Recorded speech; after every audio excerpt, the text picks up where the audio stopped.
Hello everyone and welcome to the Albion Hills Community Farm Farmers Corner. I'm Paul, your farmer.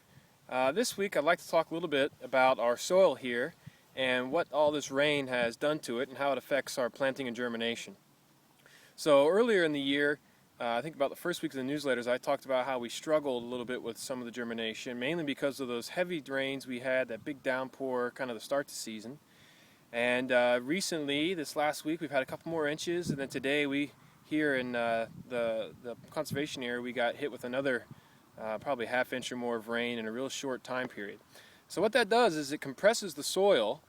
So when the seeds go into soil, you know, they have a nice, they like a fluffy base, so they can kind of easily shoot out of it.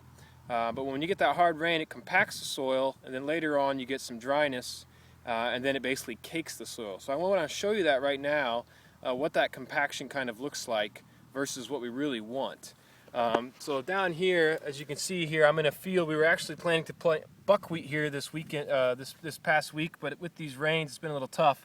So you can see the soil here, it's pretty hard and pretty compacted there on the top. What we would like to have is to be nice and loose. So underneath, it's pretty loose and looks pretty good.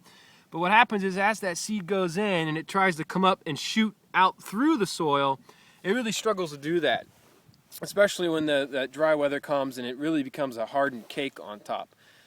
So that's kind of the idea of why sometimes we do struggle with germination. So not all rains are good rains. We like those kind of slow, steady rains that really seep down into the soil instead of these kind of hard one-offs that can create these type of compaction issues and then again affect our germination.